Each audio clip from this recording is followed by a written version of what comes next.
All right, so with our gorgeous Miss Ruby, we're gonna warm up with just some usual find its, but then I wanna go and work a bit with our leave its. So leave it again is something for my guys that I make it always off limits. So what I mean by that is for safety reasons, whenever I've deemed something a leave it item, it means you can't go play with it eventually or go eat it or go check it out. So some folks have done leave it as an almost wait a moment and then they release the dog to go grab the thing. The problem with some of those leave its in that manner is it gets your dog in the rhythm of thinking leave its will eventually be something to engage with, play with, or consume. And that can be dangerous because for some dogs, they become very eager. And again, that impulse control could be harder for them. So having them work leave it's almost like a wait behavior is eventually, since you release them to go grab that thing, your babe may jump the gun and go grab it when they shouldn't. So if, let's say, you had done leave it's as in leave it, you put a snack down and you release the dog to go grab it, it gets the dog in the rhythm of thinking that when the game is over, you go and play or eat or consume the product. So if, for example, we dropped pills or we dropped something toxic or whatever it might have been, and we say leave it, the dog might think, well, how about I just go eat it because that's going to be the end result anyway. So I would recommend to make leave it's always off limits items. So things you've deemed dangerous, maybe things that shouldn't be played with, things that are going to be always off limits. So if sometimes your dog gets to play with your cat or they sometimes play with grandma or whatever it might be, I wouldn't choose leave it as my cue for that situation. So if my dogs are going to eventually go visit the neighbor, I'm not going to be saying leave it, leave it, leave it as the dog is excited to see my neighbor, because then eventually we are going to go visit her. So instead, that's where I would use either redirection, name recognition, maybe a little front position, anything other than my leave it slogan. So leave it's for, again, like we mentioned a little earlier, will always be dangerous, off limits, just don't go fool around with it. And then the reinforcement for the leave it is when your dog ignores the thing or disengages and doesn't go and touch it, you're then reinforced or fed for that response. She says, lady, I love find its. She's so cute. So I know you guys were telling me that when she's home watching her own videos at home, she goes and tries to find the find its that I'm throwing, even in the home front, which is kind of adorable. Oh, good burps, ma'am. So let's say we're going to eventually grab, I have some leave it items, which are just like some trash. It could be paper towels, paper towel roll, it could be plastic bags, old wrappers. For some dogs, I know they're allowed to play with recycling in the sense of like plastic bottles, either soda or water. So if there's ever, excuse me, certain items your babes are allowed to play with, it doesn't have to turn into a leave it. It could just be, again, a disengagement from that thing. So I know in class we've done it in the past where if, let's say, I am dropping a old, let's say, soda bottle and your dog is typically allowed to play with plastic products, as opposed to saying leave it to the thing that isn't a leave it for your dog, you would simply use the dog's name or do a check-in or maybe a hand touch. And then that way you're still reinforcing for disconnecting, but you're not ruining the meaning behind your leave it exercise. Nice job, cutie. So again, we're just doing a couple little finds, just get her in the groove. She loves darting back and forth. So the other option too is practice a little bit of the dance moves before you need them. So what I mean by that is if your babe has a hard time honing in on you from the environment, that might be step number one. Step number two could be also practicing moving into your space. So what I mean by that is like we could be walking and then I might, for example, pretend there could be something up ahead and then I might go, ready, Ruby, front, and then bring her into the front of my body. So if there could have been something off in the distance and we're maybe not as finessed with leave its, then maybe a front position could be helpful. But I do also like to practice these fronts or U-turns because during your leave its, getting your babe to disengage from the environment or the trash or whatever item it is part of the equation. So we could be walking, and right now I know she's off gear. We're going to use her leash just in case for help. And again, then we might do a little turn, and I'm going to feed her for that little change in direction. So sometimes just getting your babe to even move around, the environment with you is a great way to warm up for leave it exercises. Yes. So remember, whenever we're trying either a skill that hasn't been quite as refined, or we're adding some maybe new criteria to the setup, I would always recommend to start off in like the beginning stage where the pup is very successful, and then build in more difficulty or duration or distractions. But if your babe barely had focus on you and didn't quite know how to do maybe some loose leash walking or some U-turns or some fronts, and then you go right from not knowing very much for the puppy to then going right into like lots of environmental leave-its, it could be very, very hard. Also, leave-its shouldn't be something that you're screaming in the distance as your dog is now consuming or playing with something. So if the leave-it item, be it a sock or a tissue, is already in your dog's mouth, it's technically no longer a leave-it. It's technically going to be now a drop it or give or out. So whatever slogan you've been using for releasing an item is what you'd use it in that situation. Two, if your babe tends to swipe a lot of things, don't forget to practice with items they're allowed to have, so you can work a bit with your take it and drop it's in general. So your drop it's or your give or out doesn't always become I'm taking the thing from you. So that toy exchange game would be something I would highly recommend to help maintain that you guys can be out together with her things, and that letting go of one item is perfectly okay. So because remember, if your babe cannot comfortably let go of something they can have, how are they going to let go of things they shouldn't have? So because a lot of times the items that they're kind of finding on their own may seem more fun or reinforcing to them compared to their usual stuff. So just make sure we don't become the end of fun or the bringer of conflict while we're working through these skills. So we'll see if we can get her attention. She's like so distracted. Ready? We'll do a little find it. I just want to check. I think I brought something out here that's a no-no item. I just want to double check and see if I still have it over on this chair. Oh my goodness, chewing is so hard. Okay, she got it. Yeah, so I did have a few other items on this side. Here we go, find it. So what we're going to do for warm-up is we're going to go ahead and we're going to put on her lead. So a lot of times too, if your puppies get really excited seeing their leash or their harness or their collar or whatever it might be, remember that it could also be a moment to practice that gear shouldn't always equal woohoo every time. So I'm not saying your puppy can't get excited, but if you're not loving the end result, like they're jumping all over you or they're mouthing or they're grabbing for your sweatshirt or they're grabbing for the leash, if you love it, then keep rocking it. But if you don't love it, try to practice where sometimes when you go to grab for equipment, you ask for a few other skills instead to give your puppy an out instead of the jumping or mouthing behavior that might be going on. I know we've mentioned a lot. Oh, good, she's going to grab her chew. I figured I'd put it out here with her so she could chew it if she wanted. So for a lot of adolescent dogs, though, remember that jumping and mouthing is very much so sometimes a stress signal. It can be for any dog, so it doesn't have to be a teenager.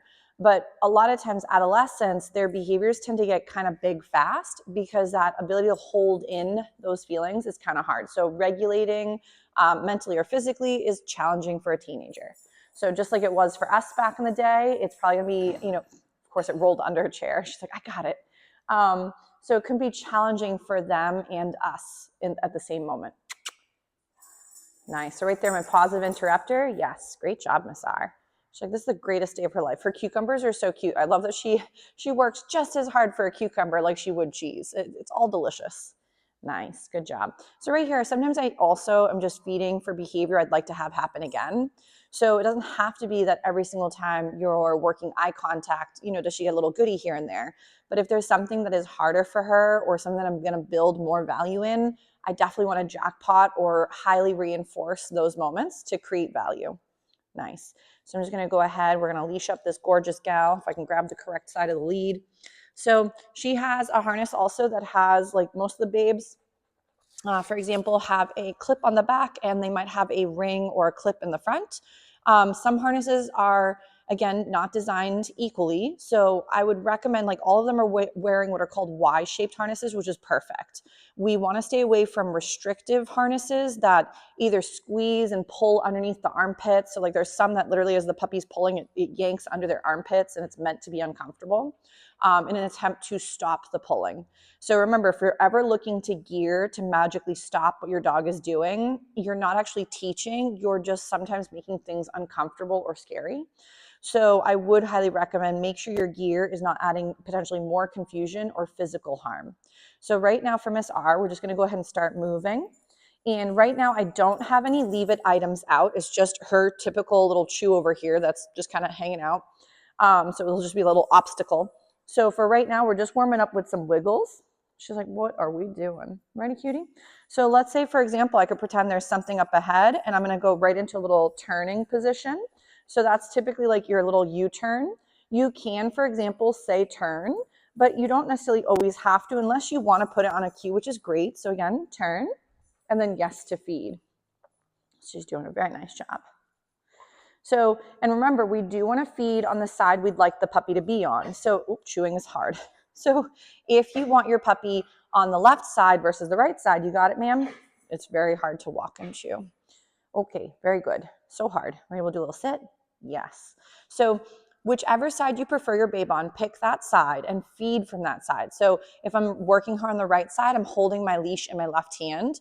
I tend to also, so I don't have a leash injury on my end, is I highly recommend to get in the habit of not wrapping the leash around your wrist and wrapping it. It's a really great way to create a injury for you.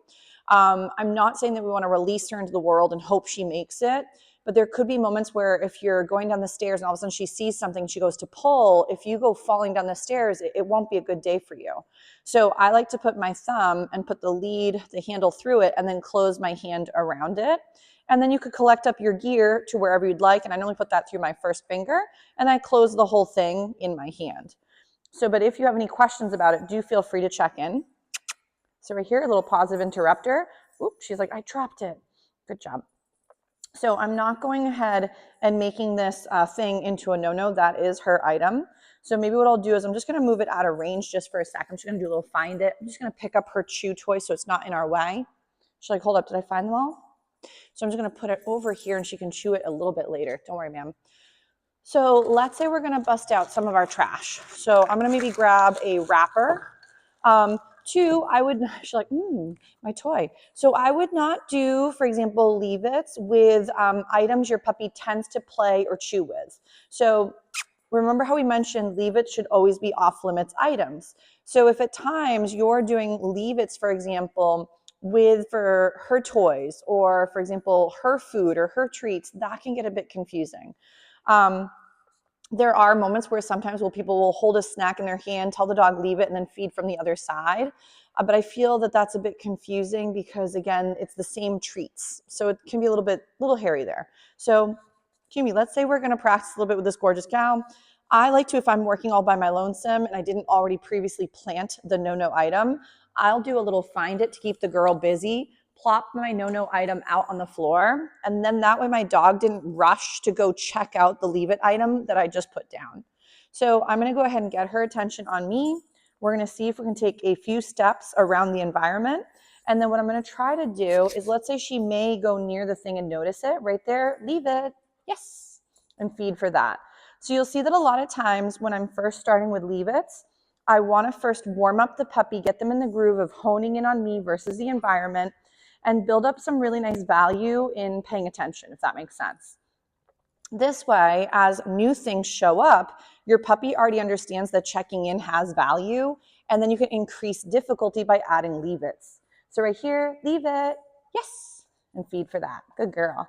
So you'll see that I'm not yanking on her. So sadly, in a lot of other, trainers' methods, you will see that the leash is used in the sense of almost like a punitive moment. So it's always going to be like, if you don't listen or if you don't do this, then there's like this punishment will come, which again, doesn't really teach the dog what you'd rather. It just scares them while you're trying to go through your daily routine.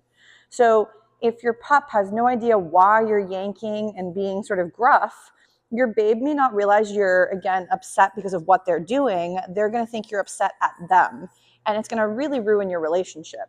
So again, ruin like recall, which would be really important for safety reasons. So nothing that would be beneficial for down the road to get sort of, again, destroyed. Nice. So let's say she's been doing some really nice pass-bys with this leave it. Good job. I'm going to also feed the moments where she could care less. So remember that if you're only looking for your puppy to fail and then scold them for failing and then somehow magically say what a good job when they did a great job, the problem with that is you're not really helping them be successful. We're just picking a moment where they're going to fail and then get upset. So try to be proactive in their learning. So like right now, I'm going to switch sides. We're going to try coming along from the left side. So I'm going to try from this side. Nice. So don't mind me if I move out of camera shot. Sorry. Right there. Leave it. Yes. Sorry, guys. I probably got way too close to the camera that time. So if, for example, she's like, no, she really likes this side better. So frankly, I mean, whichever side works for you guys. Oh, did we drop one? My bad. Ready?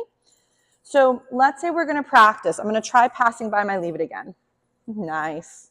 So you'll see that I don't keep my food by her nose. So in the beginning, a lot of students will keep the food right here. And of course, the dog is not going to notice the leave it because we pretty much have what's called magnet hand, which is where your puppy is locked and loaded because the food is literally right up against their sniffer.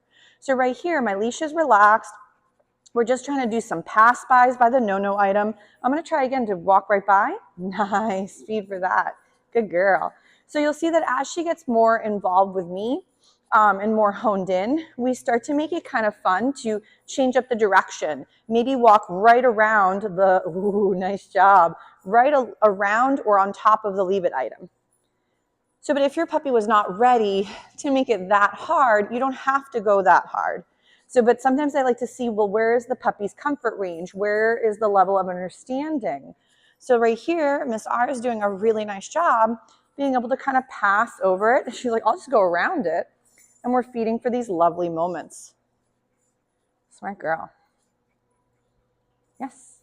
So not saying that, again, you even have to rock it this way. So like, let's say in the home, your babe is normally not leashed. I would recommend to, if you practice a certain way when you're first learning a skill, your puppy is awful at generalizing. So what I mean by that is if your puppy, for example, thinks that the only time we train is when we have our gear on, our pouches on, and that's like training, learning mode, then throughout the day, a lot of times your puppy is not really thinking that's what we're up to. So I'd make it where not 24/7 is it always only these things equal we're working on skills. So sometimes she could be off leash, like in your home, chewing. She could be, for example, wearing her harness, maybe not wearing her harness. She could be wearing her leash even in the home at times and not going outdoors for a walk. So now we're going to try a little bit with some off gear or sort of off leash time. And we'll try a little bit kind of meandering past our no-no item and see how she does. So like right here. Nice. Yes. Very pretty. The train's going by. A little distracting. Nice. So again, we're just going to try once more. So I love how quick she is to follow me around, which is really pretty. Her engagement's beautiful. And frankly, I don't care what side she wants to be on. Right now, it's just being near and being, having a good time. Chewing. Yes. Nice. She's like, chewing is for losers. You just eat them whole. Gorgeous. So, but you'll see that my food is still pretty high rate of reinforcement because I want her to think there's a lot of really good value in ignoring something on the floor. If most of the time when you're doing leave-its, it involves you screaming in the distance as your dog has now taken another item, we're making the environment way too hard for them and they don't even know what leave-it is. Yes, so right there you could even throw in a little positive interrupter to regain your puppy's attention from the trash. So don't worry if sometimes it wasn't the leave it that fell out, but instead a kissy noise or name recognition or so-and-so come. Because if your dog did the better option, that's still a great moment to reinforce. Nice. So maybe what we'll do is we'll give Miss R a little breather from this one. Ready? We'll do another find it. And we'll give her a little break. And then we'll do a few more skills right after. Good job, cutie. Such a nice job she did with those leave-its.